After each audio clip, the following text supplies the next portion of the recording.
This time on Square Roots, we are few now, and our warnings have been ignored for too long. It may even be too late, for I have seen with my own eyes what lies on the horizon. Maker, help us all. It's Dragon Age!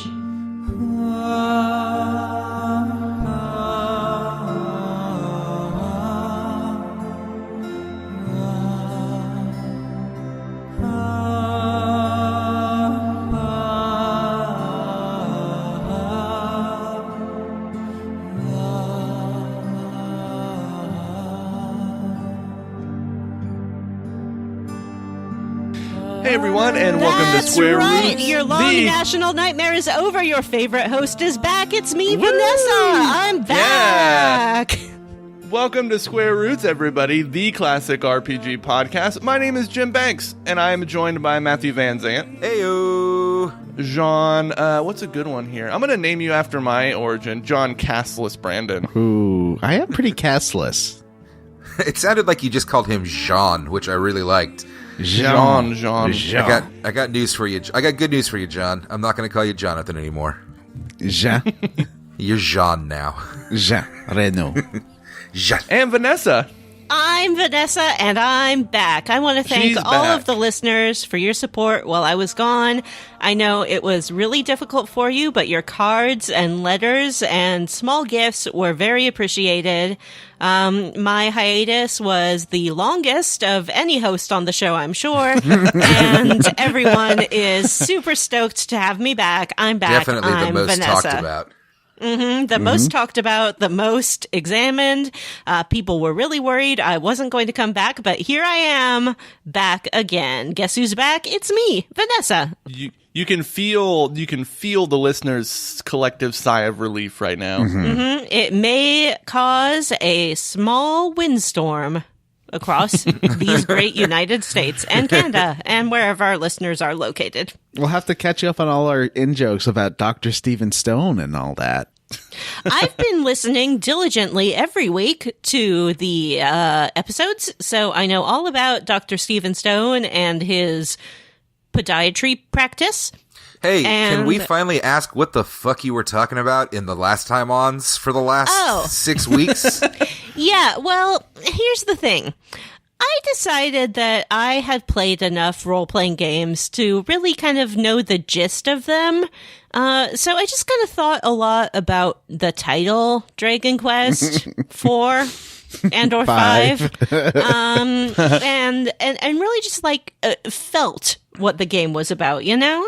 And I think I hit the major beats and really conveyed the spirit of the series and that particular game as well. And of course, because I was listening diligently every week, I knew exactly what had happened last time. Well, there you go. Mystery solved. Yeah, she was talking about Dragon You Quest. did good? Actually, yeah, there's like the stuff about talking to the dragon guy was really close to what happened that episode, I think. Oh. With Dr. Aegon. Yeah. Yeah. Dr. Aegon. Yeah. Guys, Dragon Quest V had a character whose name was Dr. Aegon. That's Can you ridiculous. guess what he turned out to be? A ghost? Buster? Yep. A ghost. Dr. Aegon.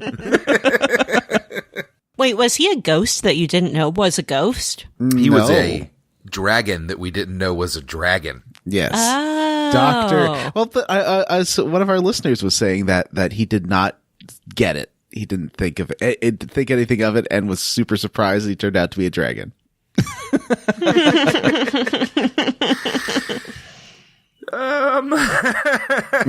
That's nice. So I think it's worth giving our listeners a refresh as to what we do here, because I think I need reminded. Give me a refresh.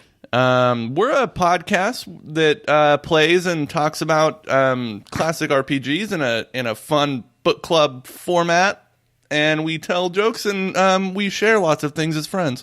Yeah. That's the best summation I've ever heard. Tell And this jokes series, we're and playing share lots of Dragon things Quest as Origin. Hooray, hooray. It's BioWarey. Happy BioWarey, everyone. It's my favorite month JanuBioWarey. of the year.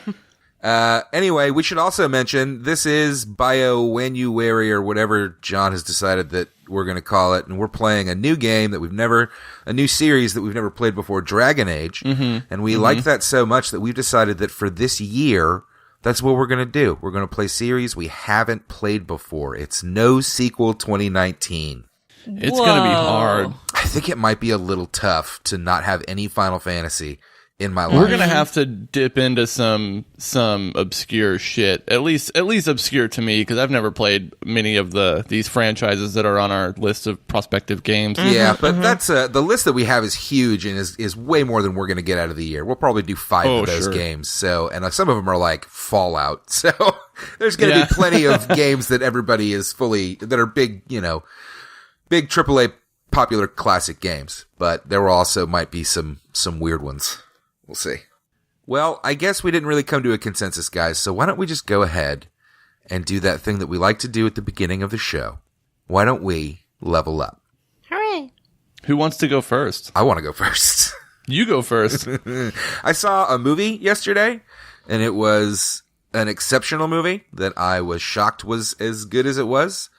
And it was about a man that lives under the sea. And he SpongeBob SquarePants. He hangs out with mer people, SpongeBob SquarePants, crab people, and piranha face people. Definitely SpongeBob. Yep, that's SpongeBob. And he is known as the Aquaman. SpongeBob. Oh, Shape of Water. Is this an animated movie? It is not an animated movie. Isn't it though? It kind of is. So I want to say I saw Aquaman. I had low expectations. I have not liked many of the DC movies, and the one DC movie I really love is the one that everybody hates because I'm a weirdo. So, going into this, I wasn't sure what to expect. It was a great movie. It was a fun adventure. It mostly took place kind of under the sea. So, it was a lot of fantastical kind of elements to it. I would say it was very Lord of the Rings or Star Warsian in its creatures, in its spread of different kinds of creatures and just amazing visuals and beautiful things that, you just can't see in the real world and probably can barely imagine. It's very creative. It looks amazing. James Wan, the director, does an incredible job with all of the action. It's crazy how beautiful every action scene is. Chase scenes and fight scenes, they're all just great looking. And then on top of that, there's a lot of spots in the movie where it wasn't an action scene, but just it was really pretty to look at. It's pretty cliched plot-wise, but it was super fun. So, has anybody else seen Aquaman? No. I have not. I have not. You guys suck. It's been out for like a month. I'm sorry. To foster conversation about this, I'll just ask, what do you think about Aquaman? It sounds like another movie that sounds very similar, which was Tron Legacy, that I loved, even though the dialogue wasn't great, but it was beautiful and really fun. Yeah, I feel the same way about Tron Legacy, actually. It's a really great, beautiful movie that's a little paint by numbers with kind of not super complex characters, but just hella fun. That Tron Legacy movie suffered from a boring lead, though. Yeah, that's true. That's true, and this movie does not. I think your mileage is going to vary with Jason Momoa. I think some people really like him, and some people, I think, are kind of turned off by that kind of, I don't know how to describe it, you know? I had a conversation yesterday wherein I was asked who I would choose for a romantic encounter.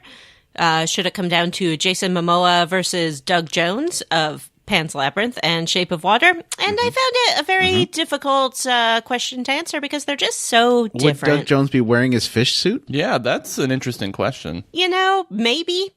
And it still doesn't change my answer. One is beefy boy, very hairy. One is no hair, no beef. And, how are you supposed to choose between two beauties like that? Momoa. I mean, obviously Momoa. What are you even talking about? Come on. John, I didn't give that a lot of consideration. Is he hot? He's, I like my muscle bear's powerlifter size, but he's definitely cute. He does spend a lot of time with that shirt off, and he has got some gutters, baby. Yeah, that's not really tats my are kind of thing. ugly, though. I'm not a fan of the tat. I don't like a tat. Some of them I think are like Maori. I think some of them are his, right? But some of it's just I think some of the tattoos are his, and I think they are tribal I think Jason Momoa has Maori tribal tattoos because he is Maori, which is cool. But I think the character in the movie also has a bunch of like fish scale tattoos that I don't think Momoa has in real life. I know he's tatted up though, so I'm not sure what's real and what's added on. But regardless, he's a beautiful man. He's a beautiful man. But he is not necessarily the best actor on the planet, unfortunately. That's true. I noticed a lot of scenes in Aquaman, when something emotional was happening, the camera would spend a lot of time on the other person that was, that things were happening so that they could kind of carry the emotional weight because maybe Jason Momoa couldn't quite pull it off. Is he most famous for playing that guy who says like 3 things on Game of Thrones? I mean, yeah, I think up until Aquaman, he's got a show, I think on Netflix, and he just put out an action movie that my brother watched and said was pretty entertaining for like a is that Braven action one movie. That's on like Amazon Prime. Yeah, I thought about watching that the other night. And what was the other thing that he did? Oh, he did that Conan movie, but that thing was bad. Was he the titular Conan? Yes, he was. It was a real, like, during the 3D craze, too. So it's one of those, like, not good CGI shit flying at the screen constantly. Yeah. Anyway, well, that's enough for me. I didn't mean to go on and on, guys. How about we talk to somebody that hasn't leveled up in, a while. It's going to be let's see how you leveled up, Jim Banks. Ooh. You know what? I haven't been on the show in a while. I'm going to reach back a couple of months to a level up I had a while ago. And I went and saw a movie called Overlord that is like a World War II movie. It's a horror movie that takes place during World War II, and it's also got zombies in it. It was one of those like J.J. Abrams like mystery box movies that was like kind of not part of the Cloverfield universe, but kind of Cloverfield adjacent. Yeah, it's Bad Robot Productions, right? Yeah. And I thought it would be like really schlocky and shitty, but it's a legitimately good movie by any standard. Like, it's a good war movie. It's a good horror movie. It's got good character work in it. It's a fun movie to watch. Yeah, that's Nazi zombies, right? Yes. Yeah. And it's got Kurt Russell's son in it, who plays like a badass soldier man. It's a good movie. I do love me some Kurt Russell. It's got some, like, the first sequence where they're flying into... The whole movie is set up like this small team of people have to blow up this radio tower in France in order to, like, make it so D-Day can happen. They have to kind of destroy some kind of German communications tower. So they fly in, a bunch of their squad gets killed on the way in a really exciting, like, aerial sequence, which I didn't expect. And then they discover, like, an evil lab underneath this church where the tower is, and they decide that they have to, it's their like moral imperative to destroy it. They have to. So it's really exciting. It's a good movie, and I was very pleasantly surprised by it. That sounds pretty great. My favorite movie I've seen in a long time. It's good. John, would you like to level up next? I would. I just have a real quick one. I went on a date yesterday. Ooh. And we played lots of fighting games, especially like Tekken and Smash Brothers and Soul Calibur 6. And during this time, I hadn't logged into my PS4 in a while, and it just kept showing like now you can log in to someone else's PS4 with like your profile using the smartphone app, which is pretty fun and it's really fast. So I was doing that, and I just kept getting these pictures from Vanessa, like I guess ones she'd been sending over the past few weeks of her climbing over naked statues in Assassin's Creed. Like when she was hanging off of one statue's foreskin, and the other she was climbing on their nipple or their butt? Yep. And then you pervert. And then she sent one where she was face first in the crotch of a naked statue. But fortunately, my date thought they were funny, so it was good. And Tekken 7 is ridiculous and really fun. Soul Calibur 6. It plays well, but the character outfits are just the worst. I don't know what happened to that game, but they give people just the worst looking outfits. I mean, you can customize them, but they just look like garbage. And yeah, the character design needs some work. Like Raphael just looks like an idiot. He's just wearing just random colors. Which one is Raphael? He was Sword Fencer Man from 2. Sword Fencer. Yeah. So I know that at least part of Vanessa's level up is she's been playing Assassin's Creed Odyssey. How about we move on to that? Yeah, I've been playing Assassin's Creed Odyssey. It's a great game.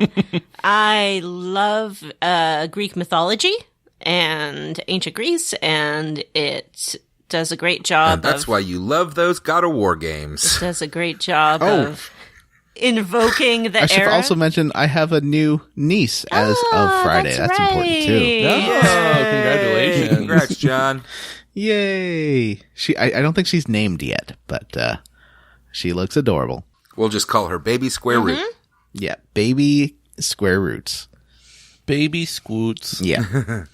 So yeah, I've been playing Assassin's Creed Odyssey. It's real good.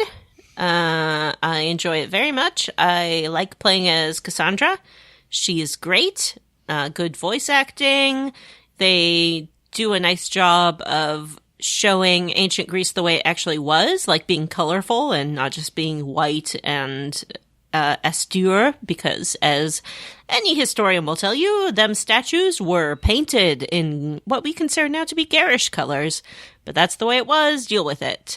There's lots of penises for me to climb on, and that's great. In which sense? In which sense is it great, or in which sense are there lots of them? Are there penis? Yeah, like are there like just statuary or yes, real? Just statuary thus far, but fingers crossed for some beefier opportunities. And legs uncrossed.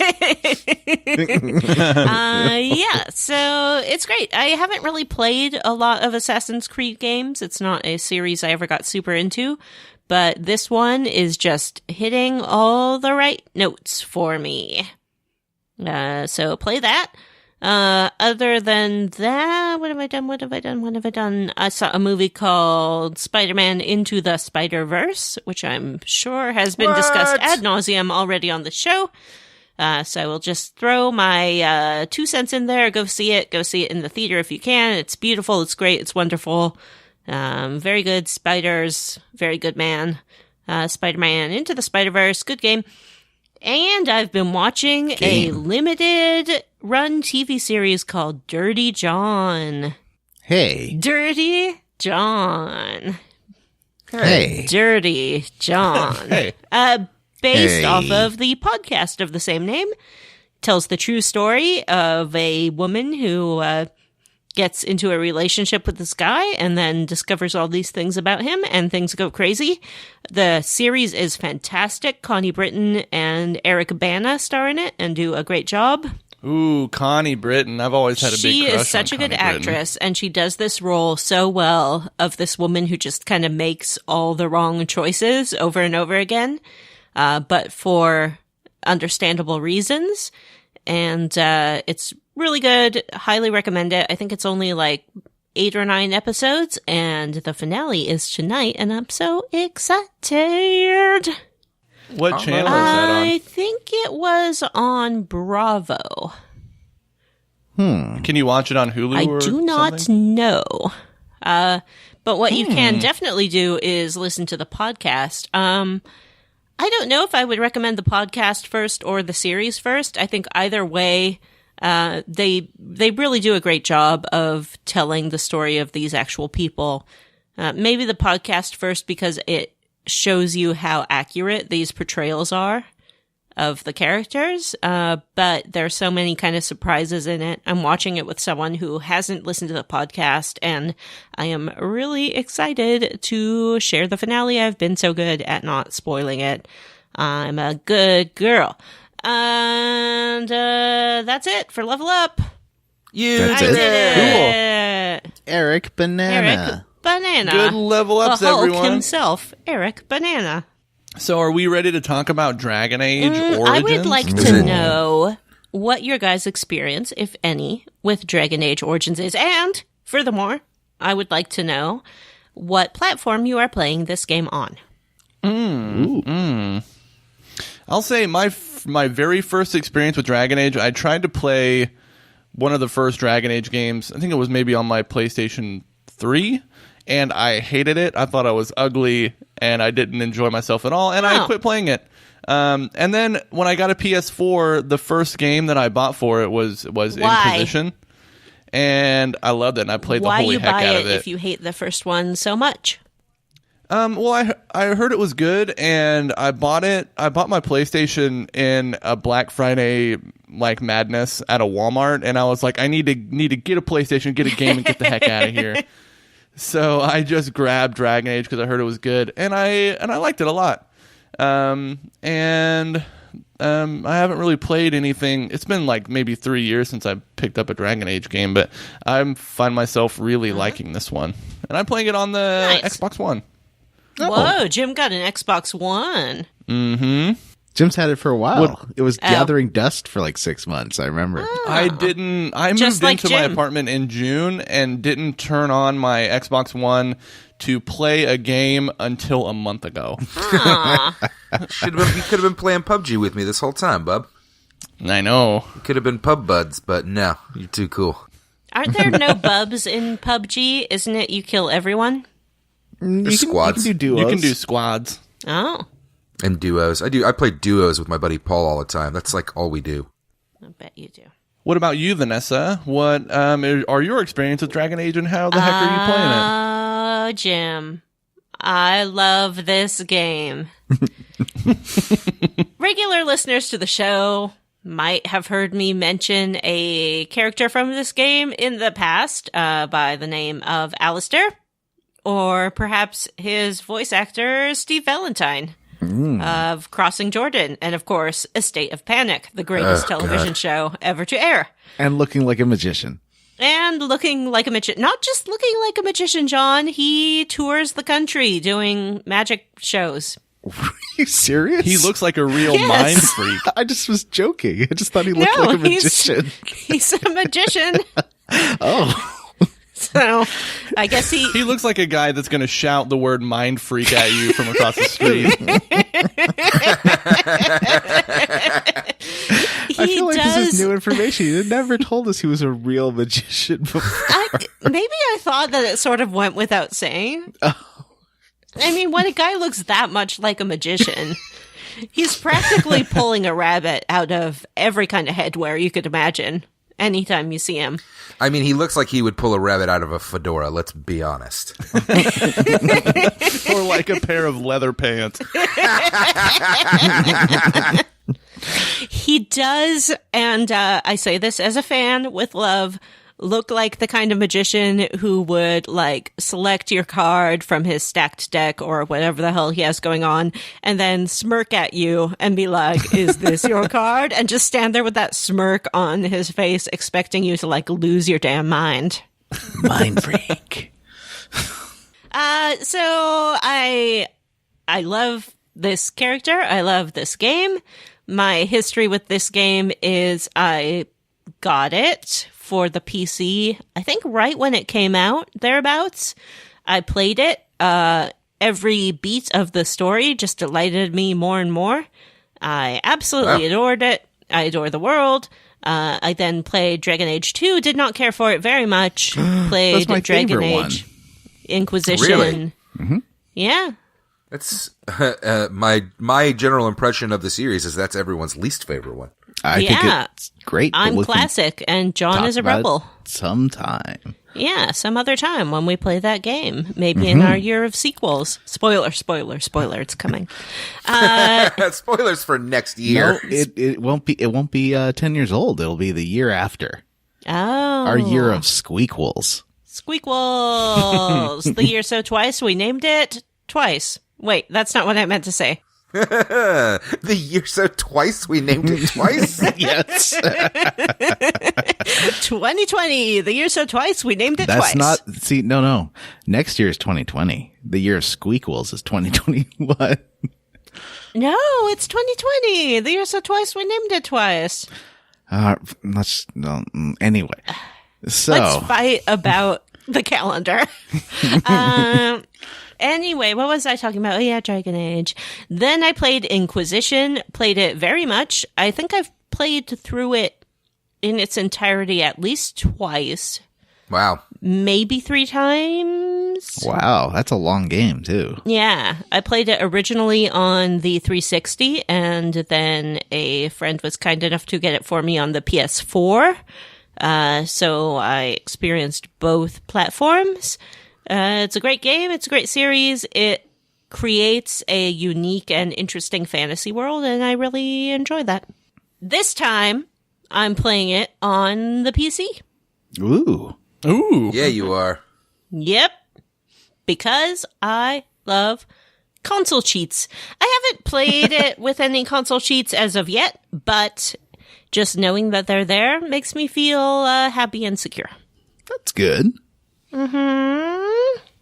What about you, Matt? I am playing this on PC. I have the Ultimate Edition or whatever. Mm-hmm. I have to admit, I played my chunker about 2 months ago. So it's been a while since I've turned it on. I decided to stop so I didn't get too far ahead. Anyway, so my experience with Dragon Quest is pretty short. I played Dragon Quest 1... Yeah. Dragon Age. I played Dragon Age Origins on PC when it first came out, and I thought it was not good. I didn't particularly like it. I played as a mage, and I thought the setting was very derivative of a lot of other fantasy works. So that turned me off to it. And yeah, I played a bit of Dragon Age 2, but didn't get very far into it because I didn't particularly like the setting. And I played Dragon Age 3 a lot, but I did not, or Dragon Age Inquisition a lot, but I did not finish it. I got most of the way through the game and then got tired of it and moved on to something else. And that's it. Who's left? John? Yeah. I played this game on PS3 when it first came out. This was right when I got laid off for 6 months. Or no, 4 months. And so I played through it in about a week, maybe. And, the funniest part was that, I said, I was on Twitter. I said, I'm making a character. I wonder what I should make my character look like. And then one of my coworkers, went on there and said, you should make the character look like me. And so I made my dwarf look exactly like him. And he didn't know about the sex scenes and stuff. So I was taking lots of screenshots because I was recording it onto my I had a DVD recorder, so I recorded all the sex scenes with my coworker in it, and then posted screenshots on his Facebook. Oh my god. It was great. And yeah, so that was a castless dwarf last time. This time I'm playing on my gaming PC I got last year, and it runs like a dream. Ooh. And I've never played Awakenings. I'm very excited. Awakenings is very good. Yeah, I think we'll have to either do special episodes or devote the last 2 episodes to doing Awakenings, because I'm really excited to play that. Oh, that's a nice idea. Yeah, we'll figure that out. Yeah. But yeah, on PC. And that's it. Are you ready for the quest log? Mm-hmm. Wait, did Matthew go? Yeah. Yes. Yeah. Oh, okay. Yeah, I remember. Is that what we're going to call it? The quest log? The quest? I guess so. Because I think that's what they call it in the game. Yeah. And there's Chantry unless you could call it scrolls? the Arcanium? I don't know. Quest log's fine. Codex? Quest log You is know fine. what? We're back together as a happy family. Let's go classic. Well, who's the mommy? You are, John. Oh, that's nice. Mm-hmm.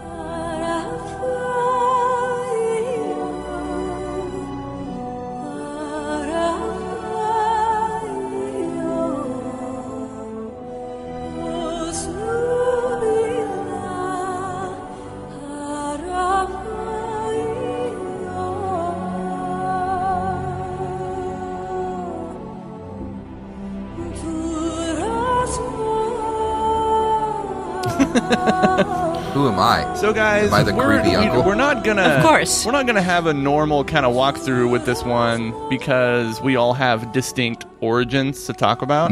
Thus, so maybe we just do like a round table where we kind of explain what we've done and who we've created and what the beginning of the game is like. I made a mage. I made a lady mage and didn't realize that the computer had auto-picked her name, and I do not know what it is. So in my head, I've been referring to her as She-Ra. Ooh. So She-Ra is a mage, and she lives in a tower. And what kind mage? She elf, she human? She's human. Just a human mage. Human mage. And I'm going for a real gothy,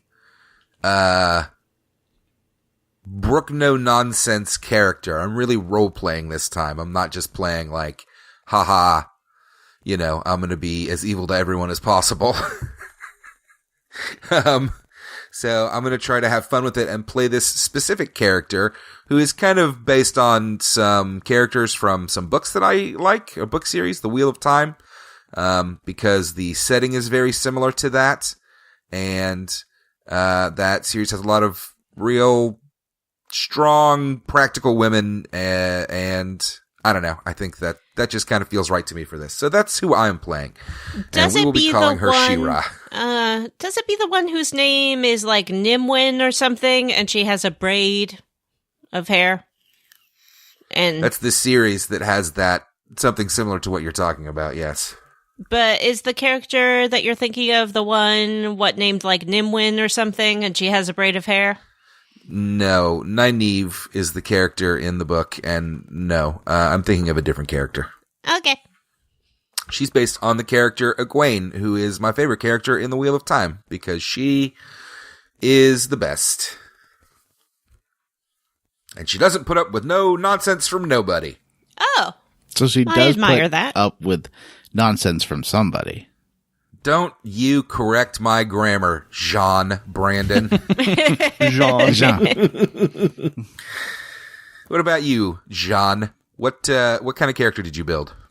I built a elf, a Dalish elf lady, and she is a fighter. I'd like her to be an archer, but it's very hard. You can't really be an archer at the beginning of the game because there's not enough people. And I haven't really figured out a personality for her yet. Maybe she could be flirty with everybody or not flirty with anybody. I did that for Mass Effect Andromeda. I did it so I played my character as asexual. So she was flirty but would never romance anyone and, took her job very seriously. Oh, interesting.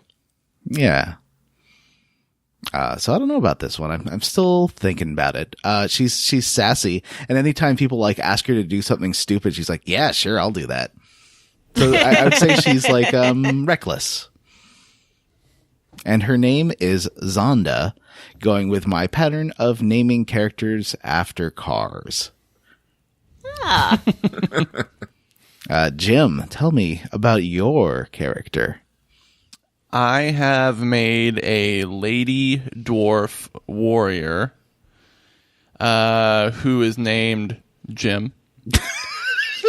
Are you cycling multiple save games this time? I am. I have a bunch of saves. That's great. I'm playing her as... I'm not being outright mean to anybody. I have a couple times. But I'm trying to lean on the persuasion a lot because I think that's fun.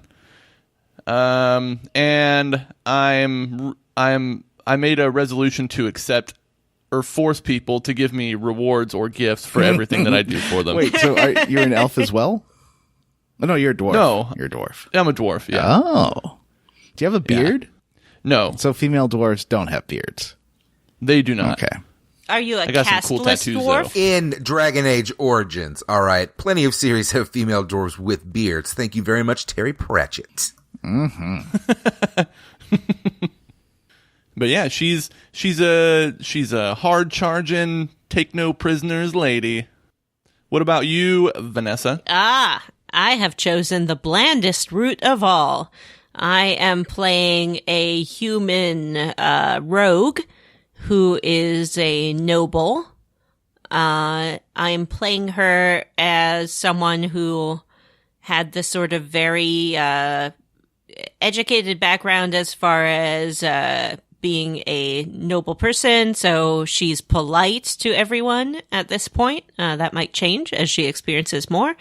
But I'm kind of leaning on, again, persuasion and the idea that she has kind of lived by this very strict idea of how you behave and what you do with people. And we'll see how far that gets her. Spoilers for what comes next. Not that far. I've been trying all the persuasion things, even though I haven't put any ranks into persuasion and I don't have good charisma. So I think that's going to be pretty funny. Although there's usually not consequences to it. Like you can try the persuasion and they just ignore it because you failed. It doesn't like lead to a negative outcome. Yeah, they might chide you a little bit. It doesn't like lock out any dialogue options. Yeah. At least so far. Maybe later it does. Yeah, I keep trying and I keep getting shut down because nobody takes any shit from my character. But So we each have our own distinct origins and we're going to have to go through them one by one. So who wants to start? Maybe I'll start. Oh, yeah. Vanessa, you go. No, let Jim maybe do I'll it. start because I'm the blandest, Okay. though. Oh. So as a dwarf, I chose the dwarf castless origin, which you begin your story in Orzammar, which is the dwarf like land underground, and you start out as one of the poor dwarves, kind of looked down upon by the rest of dwarf society. You live in a slum called Dust Town. Would you call that a land down under? Yes, I would. And that's where you come from. You start the game as like an enforcer for a dwarf criminal guy named Barat. And the game opens with him telling you that you have to do these jobs for him or he is going to murder you and your sister who you're trying to protect. Oh, no. And so he's trying to turn you into an enforcer and marry your sister to like some rich guy so that he can have a rich guy connection. Why doesn't he marry you to some rich guy? Because I don't know, she's prettier than you, I guess. Oh, okay. That makes sense. And so your first mission is to, along with another dwarf, go kill a smuggler who wronged your crime boss. So you go do that, and that's fun.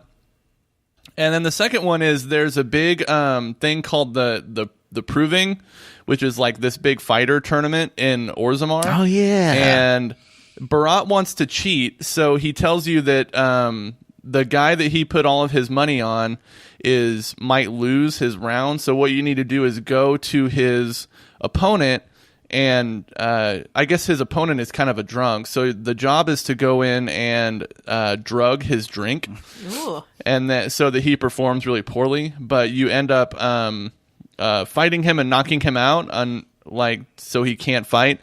So what you do instead is steal his armor and go fight in the tournament as him. And you're found out by the end and locked up, but there is a Grey Warden named Duncan who is watching, and he sees some potential in you after you escape from Barat and murder him. Oh, and that was a twist. Why did you murder your boss? Well, Barat locks you up in the jail because he thinks that you cheated him. Oh, did you? And he's going to kill you anyway. So you and your friend bust out, kill all of his lackeys, and then kill him. How does your sister feel about all this? She's grateful because she's not going to be forced into a marriage. Oh, okay.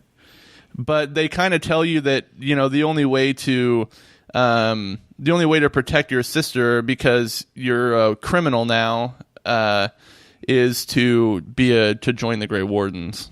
Oh. To be kind of drafted into the Wardens with Duncan. So what's a Grey Warden? Grey Wardens, they are the warriors who are charged with protecting the lands from the Blight. What's a Blight? What the Blight? Yes. A Blight is like how would you call it? It's like an invasion of evil things that happens every once in a while. What kind of things? like monsters and demons. Oh, so not like avarice and self-interest. No, they do Correct. meet Avarice later, I think, Oh. as like a demonic personification of these qualities. Oh, fantastic. Yeah. I love in this game, this is a little off topic, but in this game, I love how you can randomly run into demons who try to trick you, like to do things. Like they're always trying to play pranks on you or lure you into something, and then you have to just fight a random demon a lot. It's kind of like a ghost. like What it. you don't know is a ghost. Exactly. There's a lot of that. Oh, no. But my character joins the Grey Wardens with Duncan, and she has a good time. We're not talking about the ritual yet, though, No. are we? We're just getting to the camp. Yeah. Okay. But yeah, so you leave Orzammar. As a castless, they like tattoo your face to let everybody know how insignificant you are so that they Rude. can be mean to you. So my dwarf has a cool face tattoo. But other than that, I'm really excited to join the Grey Wardens and be a cool night guy. That sounds fun. What about you, Vanessa? Oh, Vanessa. How was your origin? As I mentioned before, I am playing as a noble person. This noble person lives in a castle with her mother, father, brother, and sister-in-law and nephew, and has a great life. Things are just peachy. She's got lots to eat. She's got lots of money. Everyone is really nice to her. The servants are nice. Her family is super nice. The first person you run into is your father, Bryce, and he's like, "Hey, pup," which I guess is like his nickname, which, you know, not the best, but whatever. Fine. Call me pup if you have to, Dad. And he's like, "I love you. You're the best." And then you run into your mom, and she's like, "I love you very much. You're super cool." There's a man visiting named Arl Howell. I guess an Arl is sort of a duke or something like that. Sure. And also visiting is Duncan, the Grey Warden. Oh. And they are preparing to go fight some Darkspawn. So your father and brother are going to leave with our Howell and Duncan. And Duncan's also like, "Yeah, I'm here sort of looking for recruits." And your dad's like, "Yeah, he's going to recruit Sir Gilmore." And Duncan's like, "Actually, your daughter would make a great recruit." And the father's like, "Ha ha ha ha ha, ha, no." So you are instructed to go say goodbye to your brother, and told that he's probably spending some last moments with his wife and son. On your way to go say goodbye to him, you run into Sir Gilmore himself, and he informs you that your dog is causing some trouble in the kitchen. And implores you to go get the dog out of the kitchen because the cook, formerly your nanny, is very upset with the dog. So you head on over to the kitchen. You go into the pantry where the dog is barking and carrying on. And classic, there are some giant rats in the pantry. Giant rats. Yep. So you kill them with Sir Gilmore and your dog. And you're like, haha, this is such a classic RPG. What a great time I'm having. You can also go into the library of this castle, and there's this man named Alduus, and he is telling the history of your family to some squires. Oh, and you can is this Redcliffe? Yeah. Okay. Yeah, it's essentially Redcliffe. It didn't know, but is it like? No. It is basically on the border with Redcliffe, I think. So it's in the north. Okay. And he talks about the Kuzlin family history. Her name is I think it's Elisa Kuzlin. I also went with just the default name. You are able to name your dog. I wanted to name him Matt, but I was worried that Matt might see that as an insult rather than a gesture of affection. So I named the dog Jaster. Is the dog a Mumbari hound? Yes. Okay. You have a nice fat Mumbari hound. He looked like sort of cross between a bulldog and a pit bull. Mm-hmm. On steroids. Mm-hmm. You keep that for the whole game? You keep it for the whole game. It's your puppy. That's cool. Yeah, got a puppy. You run into your mom. Your mom is like, hey, this guy named Darian is visiting with his mom, and here's their handmaid, Iona, and Darian's single, and you're single, and it would be great to have some more grandkids. And you're like, Mom, come on. You can just, like, tell her off, but again, I'm trying to play sort of a polite, healthy person. Mm-hmm. So she's like, oh, I can handle my own affairs. And your mom's like, if only that were the case. And everyone's like, ha, ha, ha, ha, ha. Oh. Yeah, sick burn from Mom. You can go talk to Darian later. I believe that there's a way that you can sort of entice him to join you in your bedroom later in the evening. But, and I think you can maybe do the same with his handmaid as well. And potentially get both of them to show up at the same time. What? But... my Kuzlin lady would never do that because she is balanced and very proper. What? Is there Not that improper? There's anything wrong. No, you're right. You're right. There's nothing wrong with having a romantic encounter with a man or a lady or both. Mm-hmm. But that's just not what she's interested in. This evening, her father and brother are riding off to battle, and so she's very concerned. You can kind of wander around, talk to some more people. I talked to our Howell, and I was like, I just want to wish you well.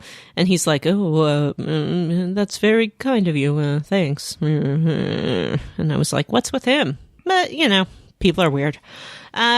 So went and said goodbye to my brother Fergus. His name is Fergus. Mm-hmm. And he's having a good time with his wife and his son Orin, and Orin says some things including, bring me back a sword. And Orin says, what's a wench? Is that what you pull to get the bucket out of the well? He is just a charming little boy with all kinds of ignorance about the world.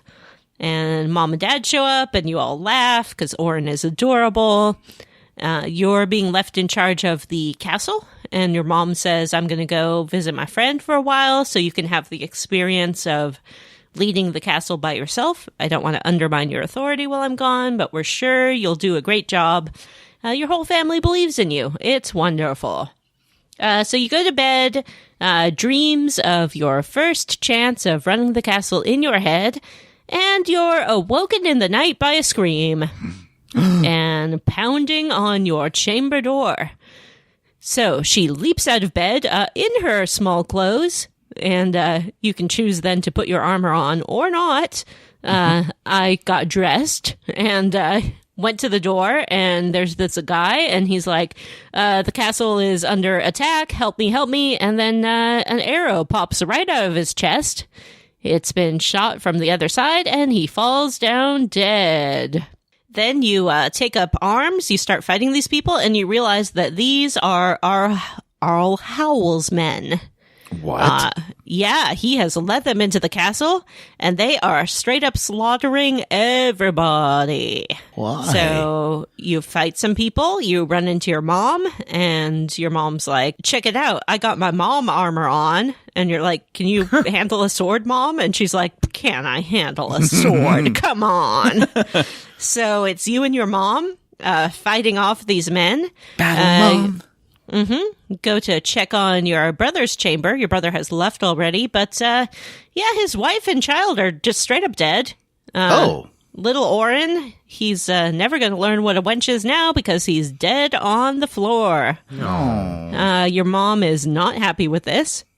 She swears that she's going to kill everybody, including but not limited to Arl Howell.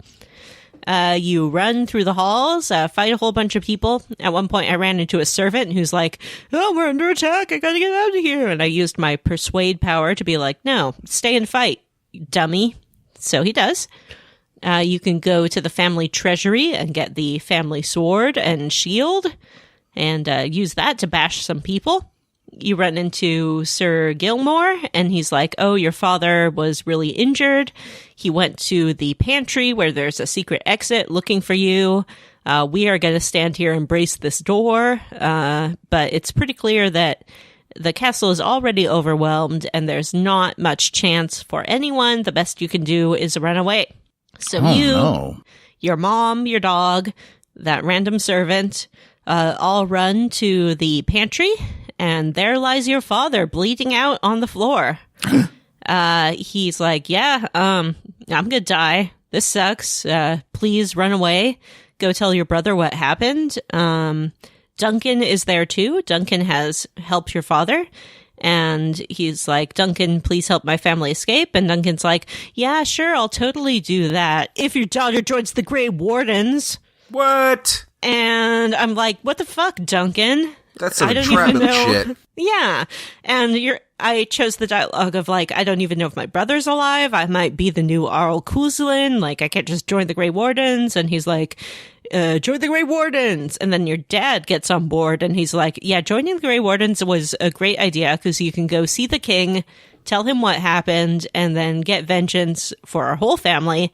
Vengeance for your sister-in-law, vengeance for your nephew, vengeance for me.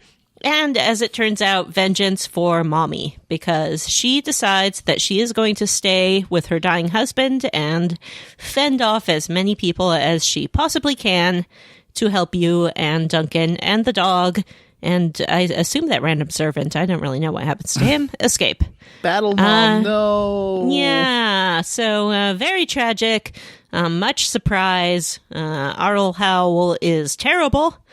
So my character agrees to go because her father asked her to with his dying breath, and she is off to join the Grey Wardens, but also to find her brother Fergus, who is at the front lines with the Wardens, and to find the king and tell him about this horrible betrayal. That's it. Wow. That's pretty That's an action-packed. intense one. Yeah. Dramatic. It was quite the shocker. I really liked how it set up this sort of idyllic family and then takes them all away, because you rarely have a protagonist who just has like a great family having a good time. Yeah, that's boring. But not anymore. So, yeah, my character is starting to maybe question perhaps she shouldn't have been so polite and gracious with Arl Howell because he killed her whole family, except for her brother Fergus. Do you know which game That whole has thing got me thinking about an alternate version of this game where you play as Battle Mom. Battle Mom would That be would be great. cool, She's a right? great character, actually. Yeah. There should be more games about Battle Moms, because that's pretty rad. Yeah, she's The straight character in my origins, or the mother of my character, was an abusive monster who was always threatening to punch you in the face. And then when you ask her why she always wanted to punch you, she said she had to toughen you up for life on the streets. Oh, that's terrible. Well, tell us Yeah. about your battle mom, Jim. Jim's the first person that went. Yeah. Oh. But he didn't talk about his mother at all. He didn't. I guess Glossed we know over his now. family. There's a lot of Yeah. family drama in the dwarf. You only got a little bit of dialogue. The family of my character was, you had the sister who, like, everybody wanted to bone because she was a super hot dwarf. And then you had the mother who never even, like, walked around. She just sat in her stone chair in her dwarf house and, like, yelled at you for being, like, a shitty daughter. Oh, Jeez. that's terrible. I loved my battle mom. My character came straight from the school of hard knocks. Yep. She had a rough life. Yeah. My battle mom was very supportive, but she also, when shit hit the fan, she's like, of course I know how to use a sword. All we Kuzlin women know how to use a sword. We are super tough nobles. Ooh. In my mind, she's like 7 feet tall and blonde and real, wearing like awesome giant armor and an armored skirt for some reason. She's a Viking that. in my head. I'm not going to correct your mental image because I think it's great. Tell us about your lady there, Matthew. I didn't have a lady. What are you talking about? You have a lady, don't you? Me? Yes. Are we all playing women? I think we are. Yeah. I think we are. We're all playing women. That was Yeah. not Square intentional. roots That's first. funny. It is square roots first. I guess- John, go ahead. Okay. Why don't you give us your origin? I'll tell you. I want to know all about Mine will your be Dalish brief elf. because I didn't take notes. So Yeah, I am a Dalish elf, and so there's two kinds of elves, and each one have their own origin story. One is elves in the Alien Age, and no one cares for you a smidge. if you live in the alien niche, it's a hard knock life. Yeah, hard knock life. Yeah. For them. So the Dalish elf, on the other hand, are sort of like the traditional ones that live as nomads wandering around, not Tamriel, Faladin? Ferelden. Ferelden. I'm looking at I actually pulled up the setting synopsis on Wikipedia. I think they actually like wander around all the lands, but so they're nomadic because they used to be like the elves used to be super in power a long time ago, but something happened, and the elves fell out of favor and became kind of shunned, and people blamed them for the collapse and for the dark spawn and the blight, which isn't super fair. Is it? We don't know. We don't know how any of this happened. Maybe it's totally correct and they deserve it. True. It's weird that this game is called Origins, but it's about like a centuries-old conflict. Yes. Yeah. That's one thing I really like in the Dragon Age mythos is the blight and the darkspawn. Each culture has a different explanation for what happened, and there's no like concrete, this is actually what caused the darkspawn and what caused the blight thing. It's pretty neat that everyone has their own idea. Inquisition drops some major clues if you're looking to get some more backstory, just to keep playing these games. Ooh. And but a lot of people blame the elves for it, and they are persecuted. So the Dalish elves live free but nomadic. They don't have access to like they've kind of lost most of their language and history. They just keep what they can through stories, but they don't like read ancient elf texts, and they don't have their artifacts and all that. They're sort of isolated from that. And you start as, well, I'm playing Zonda, and she is an archer lady. She's got a severe bob that's white, so sort of a Daryl Hannah Blade Runner thing with some face tattoos, because the Dalish have a lot of those as well. And she's hanging out with her bestest buddy, Tamian. Yeah. And Tamlin, I think, with an L. Tamlin. And her bestest buddy and her are wandering through the forest, as elves do, when they encounter some shems, which is what the elves call humans. Oh, rude. And it's normally bad to encounter humans because they like to kill elves whenever they meet them, unless they're in alienage. Double rude. The alienage are just enslaved elves, right? Well, it's like a ghetto, like a literal ghetto. So they're not enslaved, but they're like kept to one part of the city and under control and don't have freedom. Mm-hmm. In the Kuzlin Castle, basically all of the servants are elves, and nanny/cook was deriding them quite a bit and calling them elves and threatening to hit them with a switch. The elves, the Dalish don't like the alienage elves because they kind of see them as less than, they're like dirty and they're like submissive to the humans. And they don't like that. So there's a whole kind of drama between those. Mm-hmm. And so these humans are they're exploring, but we kind of like sneak up on them. We get the drop on them. We can kill them if we want to, but my lady's like, nah, it's fine. Let's see what they were doing. And they're like, oh, we were just running away from these ruins we found in a cave. And we don't like your goofy elf voice. We don't know about any ruins around here. And they're like, no, for real. It was like some kind of elfy ruin stuff going on. And there was a big monster inside. And then Tamlin's like, should we kill him? And I say, no, it's fine. Just let him go. So we let the shems go. And then Tamlin's like, well, but we should totally get them to show us where the ruins are. And they do. And the ruins are mysterious because they have obvious elfin artifacts, although they're covered in elf writing we don't know how to read anymore. And we get attacked by some rats and spiders. There's a lot of traps that are bad and painful. And eventually you get deep inside. I don't have a rogue And I forgot the annoying thing in this game is if you don't have a rogue, you can't open any chests, and there's so many chests. That's why I made my noble a rogue. Oh. A quirky character trait of hers is that she just hates locked doors and locked chests, so she unlocks everything. Well, that's good. And so you get to the end of these ruins, which during your exploration, you have a chance to flirt with Tamlin, but he wasn't my type. Yeah, and Zonda's Delicate little elf. Yeah, I can see. Zonda's not interested. So we get to this giant mirror that was being protected by what looked like a zombie bear. Oh. So we have to fight this giant zombie bear that was guarding this mirror, and this mirror is like magical and shining, and we're like, oh, this seems kind of weird. And Tamlin's like, I'm gonna touch it, and you're like, no, don't touch it, Tamlin. My character's like, yeah, you totally should touch it. And like when he's like, oh, should we go deeper inside the cave? I'm like, oh yeah, we shouldn't. He's like, should we ask for permission? I said, no, let's just keep going. So we get to this giant mirror, and I totally tell him to touch it, and then like everything goes crazy, and I lose consciousness, and there's like magic and mystery, and you wake up with Duncan looking at you, and he's like, oh, I found you in the forest, and I thought you were going to die, but it looks like you're going to pull through.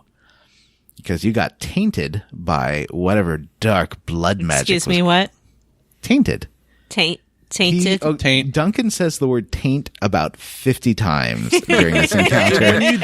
When you do the ritual to become a warden, he says it 10,000 more times. And he tells everybody that I have like the taint of the dark spawn on me. Yeah, you do.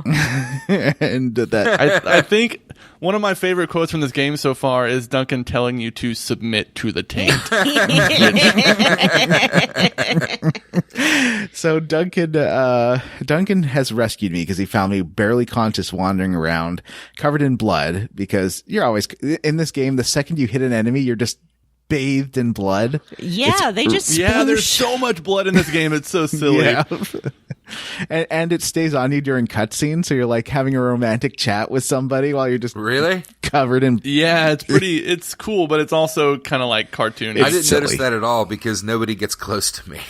Oh, yeah.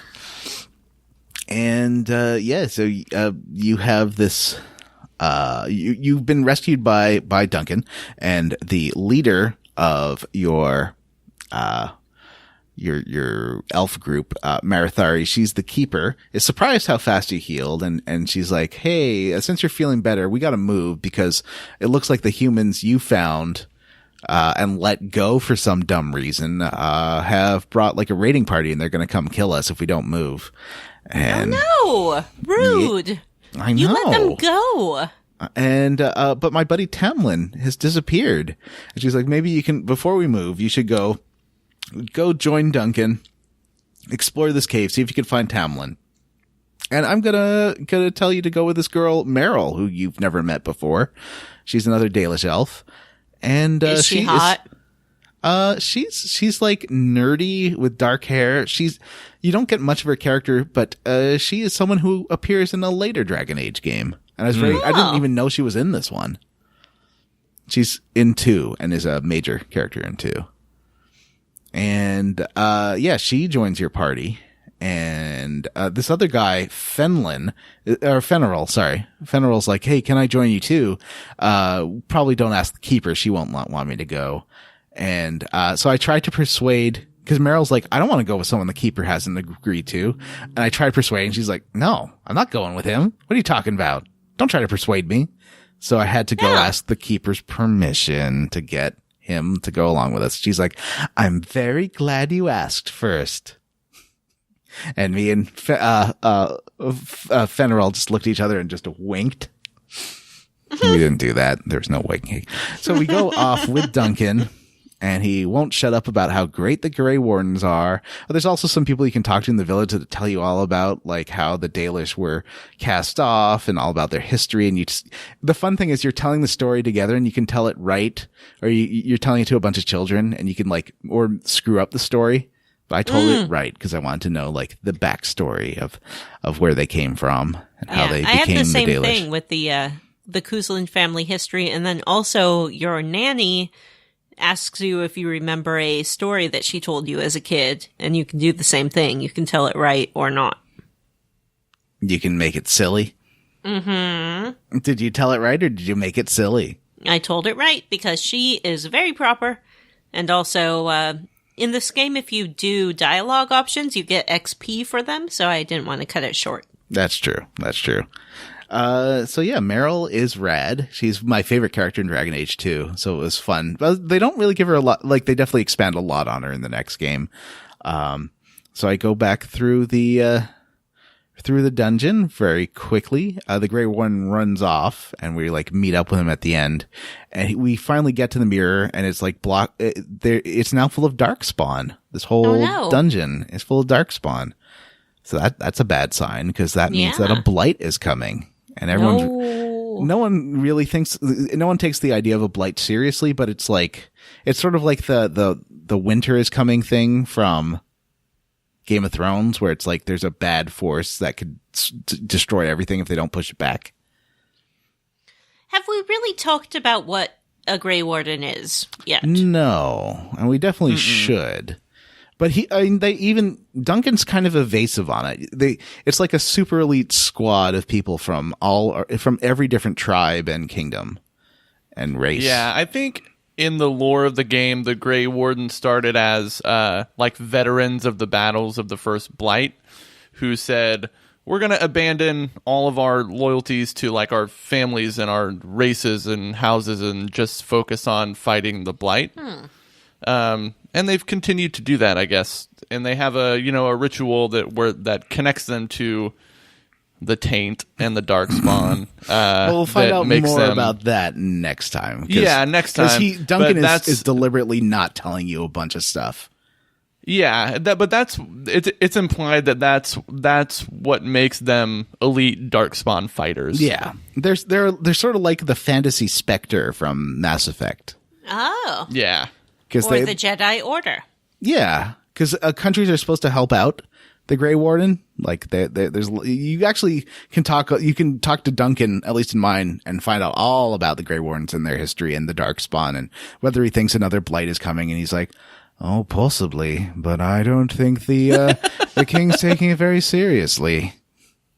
And that's why he's trying to recruit for another, just to fight it off early.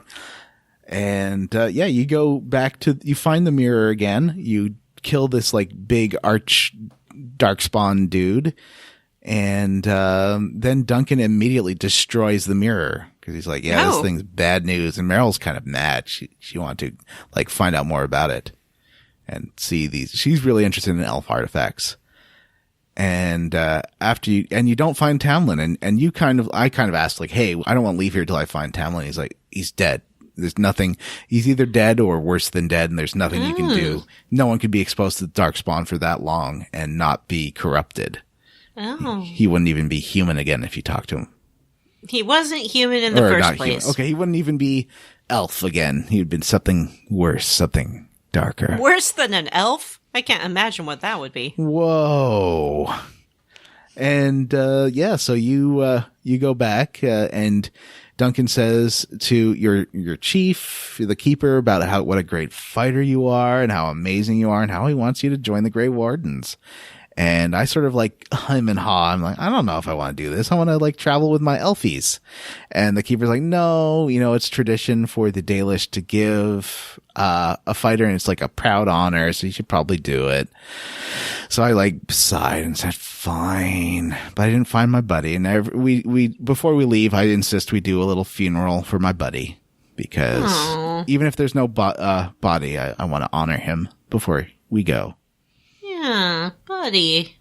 And, nothing happens. I thought there'd be something more with the fighter guy who joins you, Fentanyl. And, but not much happens. There's no flirting or anything with him. I like my flirting. And, you have this mom character who shows up right at the end being like, I'm sorry to see you go. Your parents would have been very proud if they hadn't been murdered. years ago. Oh. She's your sort of like surrogate mom, Ashal. Yeah. And I think we'll be seeing more of her later. Ah.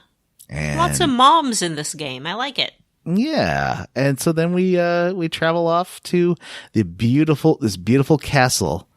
And Duncan shows you this is the Grey Warden's Keep, and it looks kind of desolate actually. It's like ruins that he brings you to. Yeah, it looks shitty. But it's beautiful. Like it actually still holds up really nicely. Like it's in the middle of these mountains and looks really pretty on the PC. How does it look on Xbox One?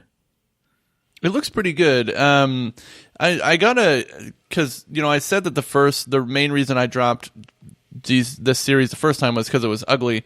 When you start out in the dwarf city, it's just dark stone and it's not rendered very well and it looks really shitty. But when you get to the warden camp, it really looks, it looks pretty. Yeah. There's all the trees look good and the mountain backdrop and all the high arches and stones and stuff looks good. And I think that when you play it on Xbox One, it runs a bit better than it did on 360, right? It's definitely a pretty fluid experience. I haven't hit any hiccups or anything yet. That's good.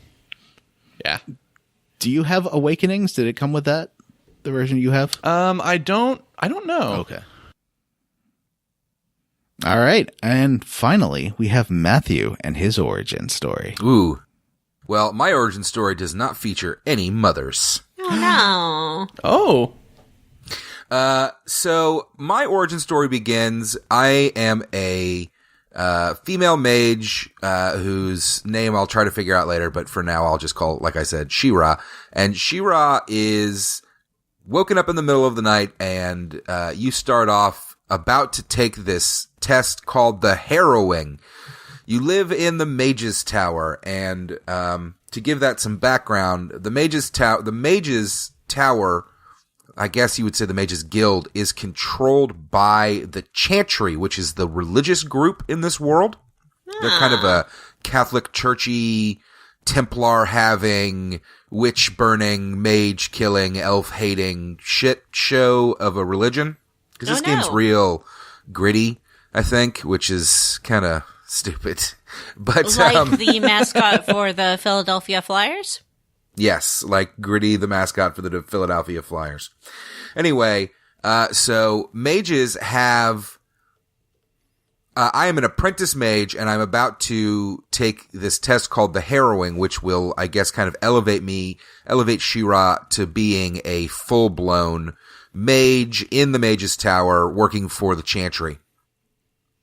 And that's how the game begins. And what you do is go into the Fade. And because this requires more backstory, the Fade is this kind of alternate dimension. Let's see. I have Wikipedia up, and let's see what they describe it as. The unconscious realm that is the home of spirits. And a single lapse in vigilance could cause them, the mage, to be possessed by demons. Mm-hmm. So I have to go into the Fade, this kind of hellish dimension, kind of like Oblivion in Oblivion, I guess. Yep. Mm-hmm. And complete a little quest. I have to defeat a monster, I don't remember what they called it, a darkspawn of some kind or a demon of some kind that lives in the Fade. So you get into the Fade. There's not a lot of story given here. They just kind of say, it's time for you to take your test. You're going to do the Harrowing. Now go. And they shove you into this portal. You get into the Fade, and it's this kind of hellish dimension where you kind of wander around, and pretty quickly you meet a mouse, a rat. A mouse rat. And he talks. And his name, it's a rat, but he talks, and his name is Mouse. And he tells you that he was a student that got lost in the Fade during his Harrowing and never made it out. Oh, poor little mousy buddy. There's multiple paths here, and I'll just tell you the way I did it. I wandered down a few paths. I found a demon bear, and the demon bear talked to me. He didn't attack me. I fought lots of monsters in the Fade, but the demon bear didn't initially attack me. He talked to me, and via the dialogue options, I convinced the bear to teach Mouse how to turn into a bear. Ooh. And in order to do this, I think we had to fight him, but I beat him pretty quickly. He was real fun. He was he looked kind of like a sloth bear. He was like a bear demon. Mm-hmm. So he looked kind of like a sloth bear, and he talked kind of like Winnie the Pooh, but really I think voiced. I fought one of these guys. It was pretty fun. And so I beat him, and Mouse learned how to get turned into a bear. I also went, and I think I found a staff or something. There was something else I had to do. But eventually I go, and I make She-Ra and Mouse, who can now turn into a bear, make it to this demon that we have to fight to get out, that She-Ra has to fight to get out. And the demon looks at Mouse and says, I'm paraphrasing, says something along the lines of, you've brought another morsel to me, Mouse. Good job. So it turns out Mouse was working for the demon, but because I was so cool to Mouse, he tells the demon, no way, dog, I'm cooler than that. I didn't do that to this lady. She's cool. And he turns into a bear, and we fight the demon and kill him together. Nice. Then, Mouse... my test is over and I'm about to leave, and Mouse decides that he wants to come with me. And at this point, She-Ra has realized Mouse is not really a student that got lost here. Mouse is a demon. Oh, no. I had the option to bring him back with me. I declined to do that. I said, screw you, Mouse. You're a demon and you're responsible for a lot of deaths here for students that never came back, that never made it back from the heroin clearly. So I'm not, buddying up with you. And, I can't remember if we fight or if he just tells me to fuck off, but regardless, next thing I know, I wake up in bed. It's the next day. I've passed the harrowing. Yay. The head of the school, the headmaster, is there. I have a brief conversation with him. Oh, no. That's not what happens. You wake up and this guy is there. I can't remember his name, but he's fairly important. So we're going to name him John. So Yay. John is there, and John is real annoyed. He noticed that you disappeared last night. He wants to know what's going on. And you tell him, well, I had my harrowing. He gets all jealous. He's been there a lot longer, and he's worried because it turns out that for mages that can't pass or won't take the harrowing, they have a way of dealing with them. And essentially they lobotomize them so that they no longer have any sort of emotions. And they call these guys something, but again, I don't remember what they call them. The Tranquil. Yes. The Tranquil. So, he's afraid that they're not going to let him take the harrowing. They're going to make him a Tranquil instead. And he says it's because there are rumors that he is a blood mage, but he promises that's not true. I'm not a blood mage. That's just a rumor, but they're going to make me Tranquil. So you run off, to do some, stuff around the tower. It's a pretty small little area. It's 2 floors. With a dungeon attached that's like an optional dungeon, the storeroom that I ran through and killed a bunch of spiders. You speak to the headmaster, who kind of tells you, I think he tells you maybe the mouse was the real test and not the demon that you fought. So I'm not sure what would have happened if I had gone with the mouse. I wonder if I would have died with the bear mouse. I bet that it wouldn't let you. Yeah. So anyway, the day goes on, and eventually, after running some errands for the headmaster, and I think meeting Duncan for the first time, who's there to recruit mages for the Grey Wardens, you run back into John, and this time you find him in the chapel, and he's making out with some lady. Ooh. And this is a woman who's like a nun in training or a priestess in training, so this is very taboo. They've decided to ask for your help in running away, but in order to do that, you have to find, I'm sorry that I don't have all my terminologies written down, but you have to find this thing that will let John escape. And what it is a vial of blood that the Chantry holds onto that they can use to either find you or murder you with his phylactery. His phylactery. Thank you, Vanessa. Mm-hmm. So you have to go find his phylactery and destroy it so that he and the girl can escape. And I reluctantly agreed to do this, initially with the plan of eventually putting a stop to it. But I was just kind of like, my character, She-Ra, is definitely like, I don't particularly want to do this, but I'm afraid that if you do it alone, if I don't help you, you'll do it alone and fail and get killed. So I'm going to go along with it for now. So we need a fire rod to break into this storehouse that has the phylactery. So I have to go obtain one of those. Thankfully, I had done this side quest where a head mage, I killed a bunch of spiders for her, and she promised to do me a favor. So it was real easy for me to turn around and go, now give me permission slip for a fire rod, which I go get from the storeroom, which is guarded by a lobotomized guy whose name I don't remember. But you talk to him for a minute, and it's real sad, because he's like, I'm very happy now that I have no emotions. It's real weird. Anyway, so you use the fire rod, you take John and his girlfriend down into this dungeon that is the storeroom. There are 2 doors. You use the fire rod on the first one to like melt the lock off. But then you realize that you're not able to get through the second door for some reason. It's got some sort of double lock that you can't get through.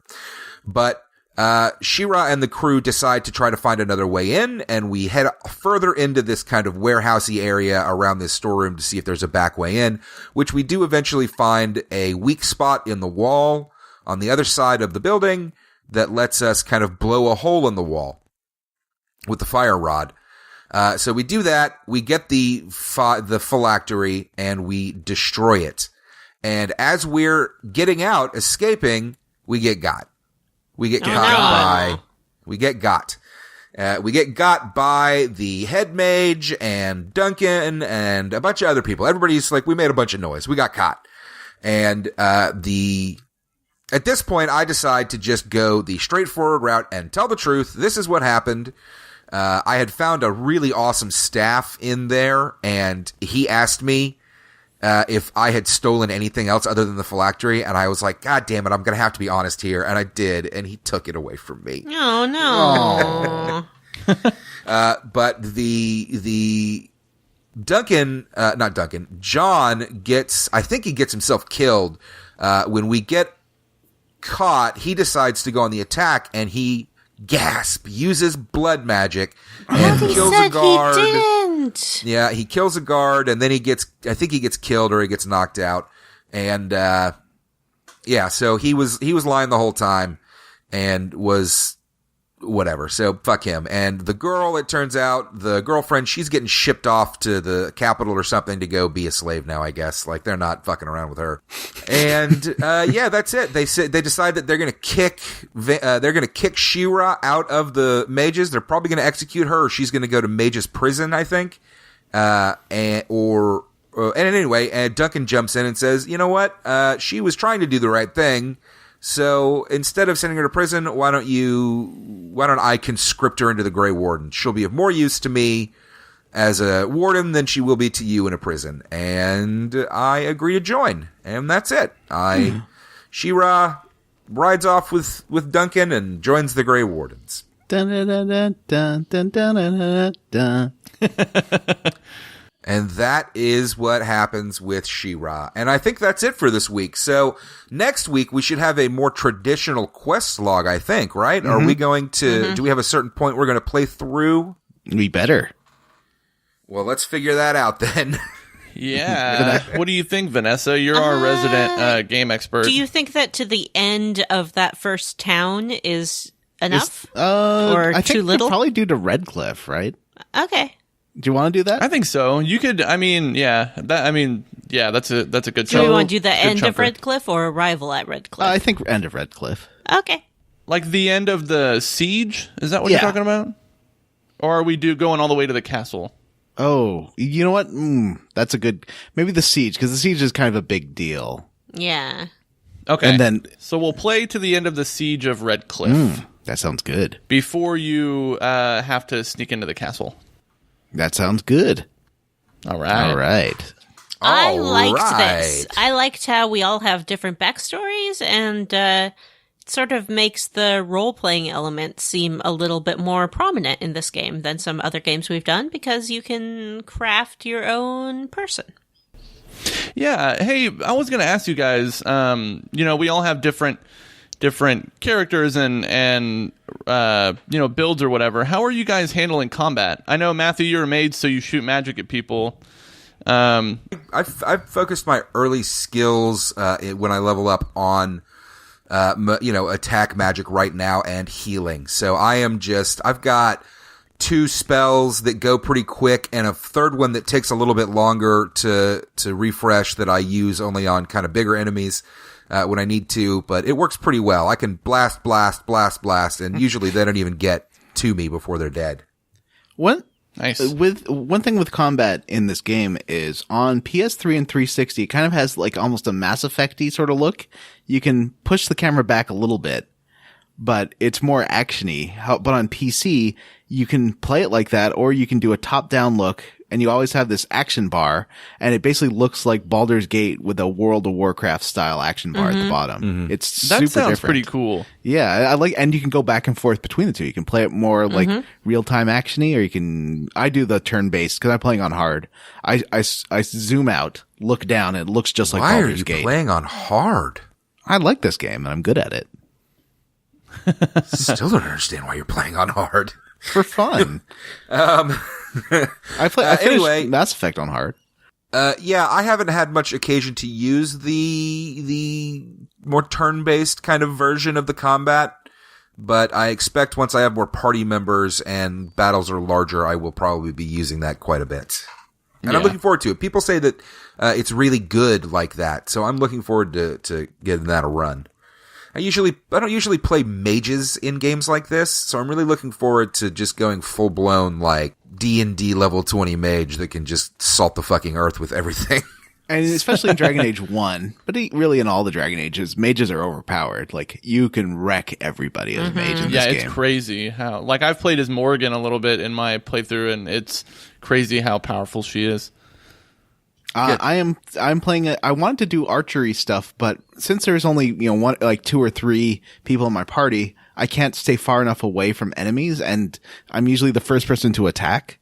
So I end up getting rushed. I have to switch back to my sword, which is a little stinky. Like, I want to be able to stay away from enemies and get them from a distance, because that's where I put my first, like, feats, your character customization stuff into archery stuff. But then it's like, and I can't use it. Are you able to control the companion's AI at all? Yep. To set them to, like, always be right in front of you and be attacking, that type of thing? And you can also switch to them. You can, like, change characters at any time. Yeah, you can play as them. And you can, like, you can pause, give them orders, do stuff, unpause. Yeah. Yeah. I'm playing as a dual-wielding rogue. Ooh. So she's got her family sword that she got from the treasury in one hand and a dagger in her offhand, and has some neat, like, sweep attacks and things like that with 2 swords. Can't you do, like, a backstab, too, if you, like, stealth behind somebody? Yeah, you can unlock some stealth options where you then, like, sneak around, and there's one move that she does where she throws dirt in people's eyes. That's cool. And, stuns them. I played a dual-wielding rogue in Inquisition, and I liked it a lot. Though it didn't quite work. It was a bit weird, incongruous with the plot of that game to have this sneaky disappearing rogue with 2 knives. I also stab people in the back when the rest of the time it's like, you're king of the land! I'm playing as a dual-wielding warrior. Oh. Nice. Yeah. All right. So I guess that's it for the quest log, guys. We should probably move on. Yeah. Mm-hmm.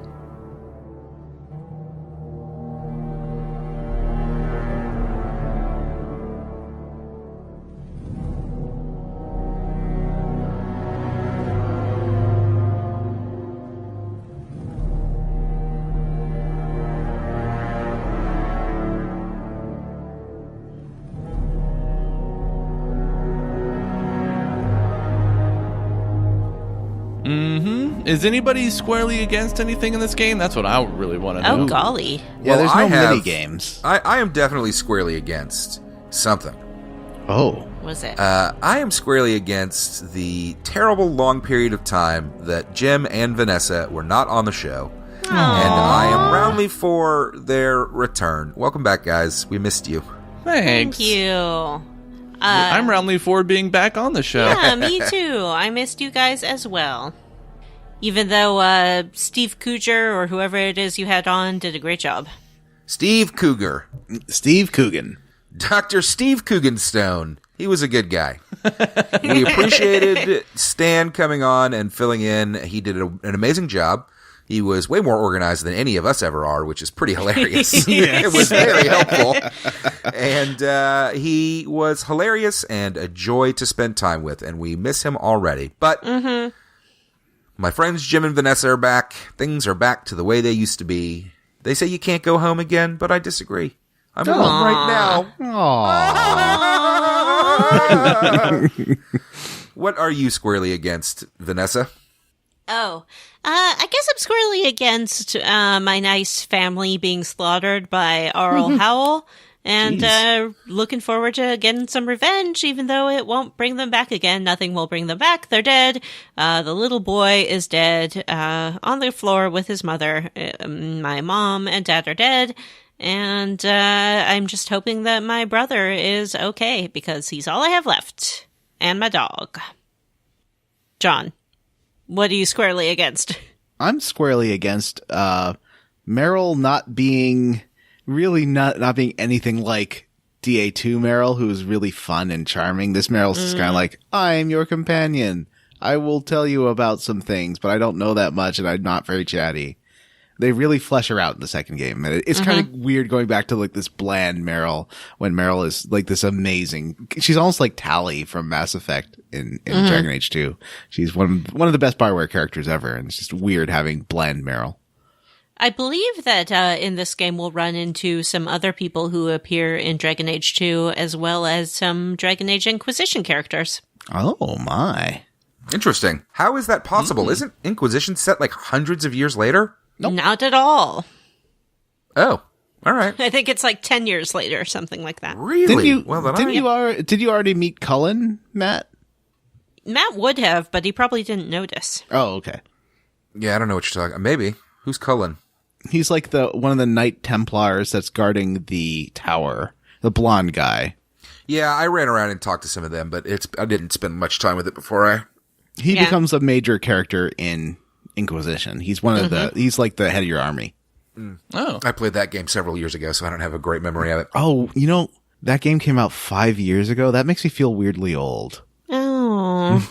Yeah, it's like you can buy it for like $4 now. My friend's son, whom I met when he was about 4 years old, turned 18 the other day. Oh, no. Feeling like an old piece of shit this weekend. Y'all been doing that thing where you put your last or your earliest profile picture on Facebook and then your latest profile picture? No, I'm not going to do that. I haven't yet. Not on I'm kind of just not doing much on Facebook, other than the Square Roots group for smart, cool, very attractive people. That's a great group. I've kind of signed off of doing much else on Facebook. John, I'm afraid that I kind of inadvertently ran past the bullshit minigame corner. Should there be one for this week? There were no for this week. Well, then we should dive right into the next thing, which is our Patreon plug. Let's plug our sweet Patreon. Yeah. We just did a vote, and the Patreon exclusive Square Roots versus this month for January of 2019 will be Barkley : Shut Up and Jam : Gaiden. That is what the patrons have chosen. That is what we will be playing and talking about. That episode will be out at the end of the month. Yeah. I'm kind of sad they didn't go for Resident Evil Gaiden, because that's a weird game. And I don't think that we've discussed yet. So the Patreon listeners, we should address you here. The Patreon is where you can come and donate monthly to receive sweet benefits like bonus episodes and voting, the ability to vote on upcoming games. And I think we may be doing. Do we know what we're doing after Origins? Are we? I think doing we're going to vote. We don't. I think so. Yeah, we talked about opening it up to a vote. Now's the time, ladies and gentlemen, to get on board, because probably next month we're going to have a vote to see what game we're going to play after Dragon Age Origins. Of course, we're going to provide a list because it's no sequels. Yeah. But so those are two great reasons to jump on the Patreon train. That's patreon.com/Square Roots Podcast. Pretty sure Jim's going to be playing Kingdom Hearts 3 after Dragon Age Origins. Oh man, I'm hype. That comes out on my birthday. Kingdom Hearts 3. Ooh. What? Happy birthday to Matt. Thanks, buddy. I'm gonna try to because I'm gonna get it on the Friday it comes out because I have it pre-ordered. Yeah, you are. But I'm gonna wait like a few days to start it because I don't want to start it without my daughter being around. Aww. but then I'm going to play the heck out of it forever. Yeah.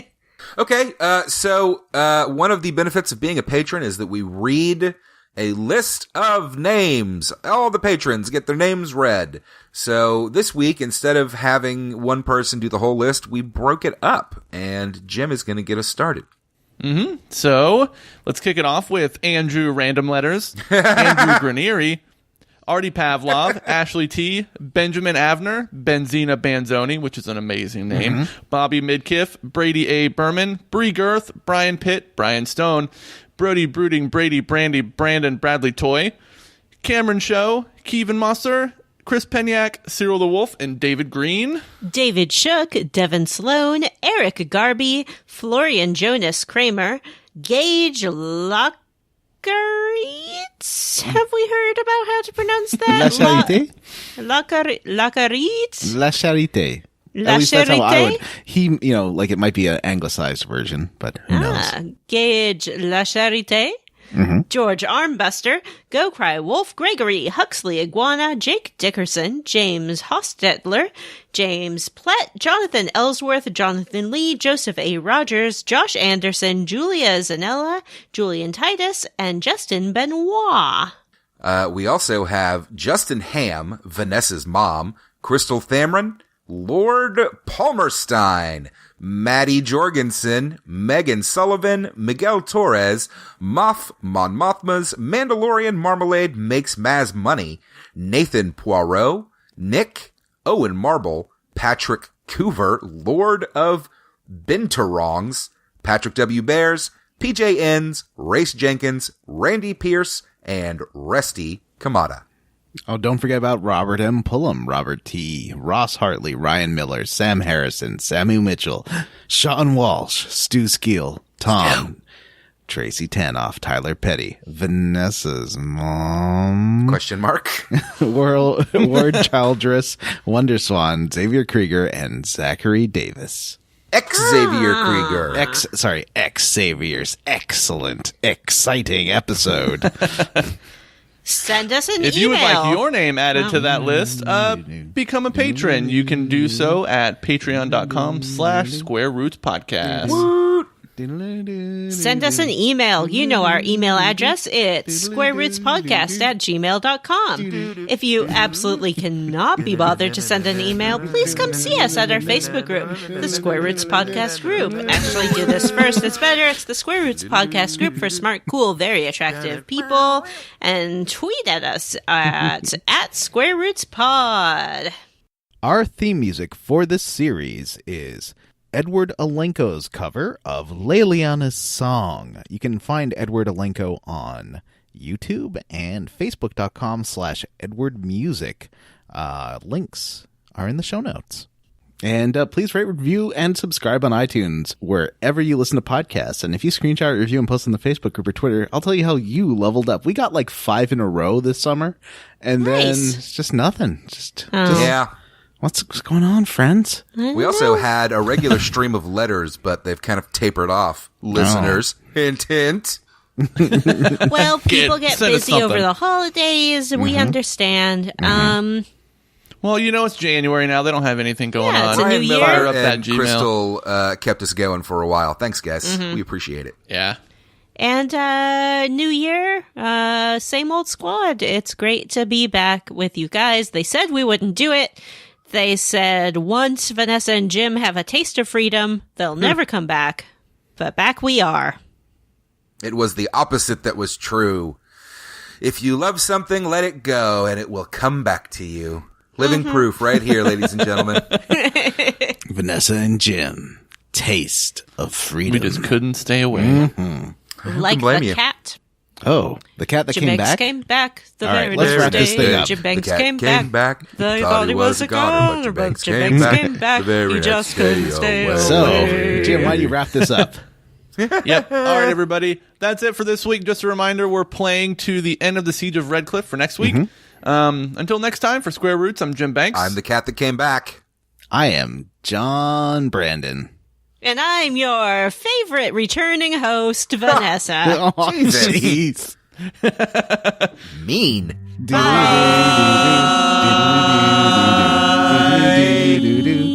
Doo-doo. Bye.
Samahalanu